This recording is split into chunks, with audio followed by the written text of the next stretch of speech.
जब इंडिया गठबंधन बना तब बहुत चर्चा हुई कि आखिर बीएसपी इस गठबंधन में क्यों नहीं है।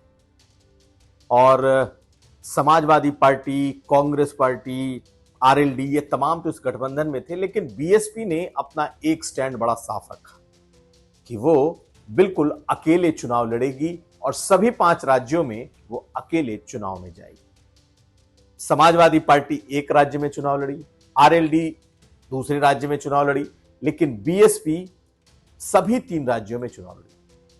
समाजवादी पार्टी का अपना प्रदर्शन बेहद खराब रहा है मध्य प्रदेश में। आरएलडी एक सीट लड़ी राजस्थान में भरतपुर की और वो जीती। समाजवादी पार्टी को जिस अपने छतरपुर सीट से उम्मीदें थी वो बुरी तरीके से धराशायी। लेकिन बीएसपी की चर्चा करना यहां दीगर है। दरअसल बीएसपी ने इन तीनों राज्यों में अगर वोट परसेंटेज के लिहाज से बात की जाए तो बेहतर परफॉर्मेंस किया है, काफी अच्छा परफॉर्म किया है।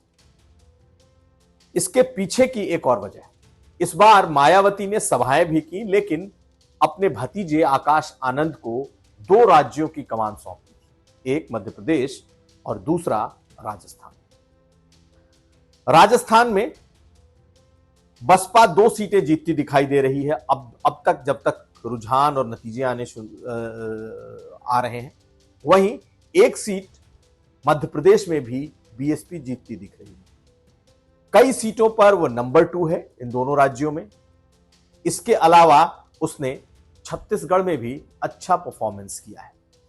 तो कुल मिलाकर के बीएसपी को उत्तर प्रदेश में बेशक एक सीट मिली हो उस वक्त जब वो विधानसभा का उत्तर प्रदेश का चुनाव लड़ रही, लेकिन इस बार के बीएसपी के परफॉर्मेंस ने सबको चौंकाया है। जहां मध्य प्रदेश में लैंडस्लाइड विक्ट्री हुई है बीजेपी की, वहां भी बीएसपी एक सीट निकालने में सफल हुई। यानी कि उत्तर प्रदेश के बाहर हिंदी बेल्ट में मायावती अपने वोट बैंक को काफी हद तक इंटैक्ट रखने में सफल हुई।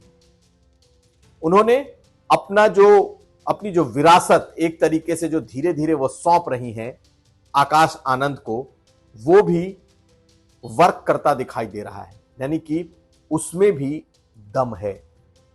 इस दौर में जबकि बीजेपी की आंधी जैसी दिखाई दी है, सुनामी जैसी दिखाई दी है मध्य प्रदेश में, और बहुत अच्छी जीत हुई है राजस्थान में, वहां भी बीएसपी अगर अपना वोट बैंक रिटेन कर रही है, अगर बीएसपी को 1 लाख से ज्यादा वोट कई जगहों पर मिले हैं, 60 हजार 70 हजार वोट उन्हें मिले हैं, और मध्य प्रदेश की वो सीट जहां से समाजवादी पार्टी जीतने का दावा कर रही थी, छतरपुर, वहां समाजवादी पार्टी करीब 1000 वोट के आसपास हो और वहां बसपा को 12,000 वोट मिले हो। यह दिखा रहा है कि जितनी मायावती को कमजोर समझा जा रहा है, मायावती कम से कम राजनीतिक तौर पर इन राज्यों में एक ताकत रखती है। और आने वाले वक्त में जब इंडिया गठबंधन के लोग बैठेंगे तो मायावती के वोट परसेंट पर सबकी नजरें रहेंगी।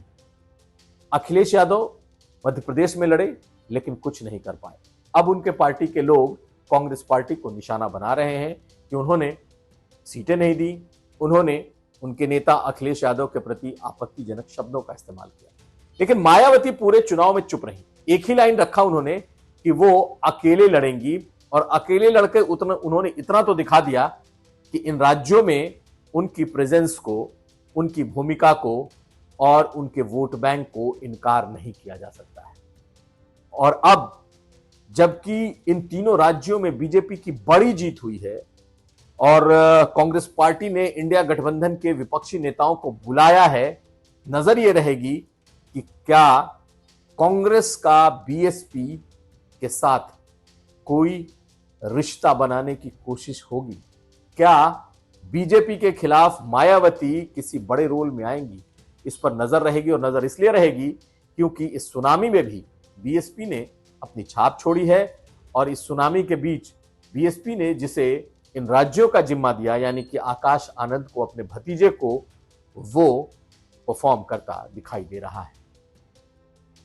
तो यूपी तक के लिए लखनऊ से अभी इतना ही।